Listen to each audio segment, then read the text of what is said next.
16 minutes past 7. Facebook's making the headlines again over its data privacy practices following an investigation by the New York Times. The newspaper has disclosed fresh details about how the social network shared users' data with other tech firms, including Amazon, Apple, Microsoft, Netflix, Spotify and Yandex. Professor Kevin Curran is a technology expert at Ulster University. Kevin, a very good morning to you. More bad news for Facebook and indeed for its 2.2 billion users. Their private issues are not private at all. Absolutely. This is the latest scandal that Facebook are facing. It comes on the heels of a New York Times disclosure after they got access to internal Facebook documents, and they also were able to interview anonymously a lot of the people working there. And it's been revealed that Facebook have shared access to users' data with tech firms like Amazon, Apple, Microsoft, Netflix. But the worrying thing is that these products and these companies had the ability to read users' private messages and to see the names, contact details and activities of their friends. And of course, these friends would not have given explicit access to this feature. In other words, if someone granted the feature or the access to a service which was one of these partners of Facebook, then all your friends, also their details were leaked as well. Okay, so Facebook says none of these partnerships, as they call them, violated users' privacy, and there's been no evidence of abuse. How can they say that? Well, exactly. In other words, that really they're just saying that, look, we've given access to these people. They're saying, of course, that users explicitly allowed permission whenever they said allowed to share data with Netflix, allowed to share data with Spotify. But of course, how many users, when they were doing that, when they were clicking the button to allow a sharing with Spotify, knew that Spotify had the access to their private messages and to what they post? In other words, that really, again, you have to come back to say, well, actually, of course, Facebook are just presuming that these companies did not abuse. And of course, some of these are household names. So maybe you could have some trust in Spotify or Netflix not to have employees going through private messages. But we know that there was over 150 companies.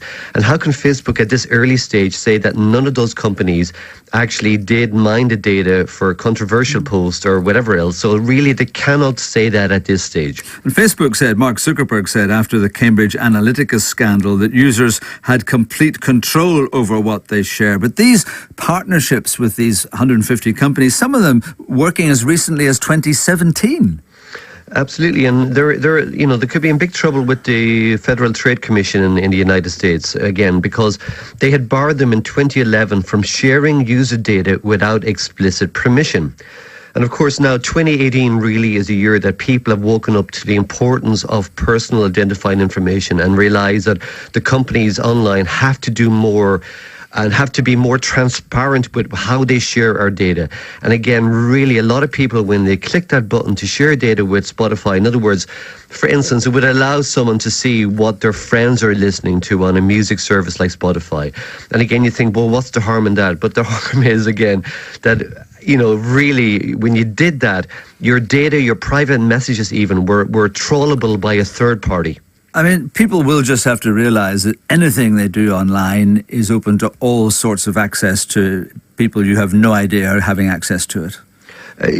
Something we just have to live with, maybe. It is, agree. And there's been European law, the GDPR has come in, and that's been really helpful. In other words, it's putting the pressure back in data companies like Facebook again to really manage your data. Otherwise, they face large fines, up to 4% of the global turnover.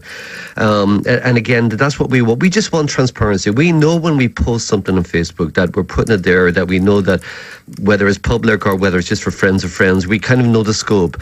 But we also have to have some assurance that really when we post our information or we give information like our contact details or credit card details to companies, that really that they do all within the power to protect that data, and also if they are sharing it, that they really are upfront about it, that the public have more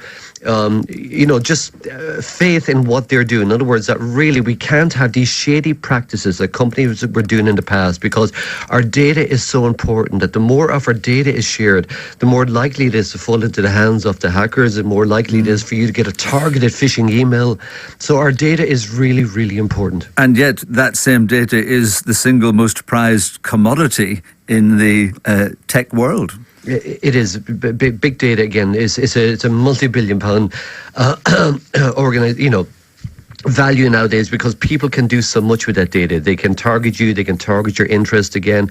That the internet itself really is driven by, it's a sales model really again. So the more that they have about us, the more they can do. And again, that's why Facebook are doing this as well, that they were also grabbing information from third parties like Amazon and Yahoo. In other words, so they could build up a contact list for the people you may know features. And that's why whenever people would log into Facebook after a while, they would get very targeted. You might know this person, and of course they were getting that from the handsets of the people of their partners. Kevin Curran, we'll leave it there. Thank you very much indeed. The latest scandal facing the Facebook business.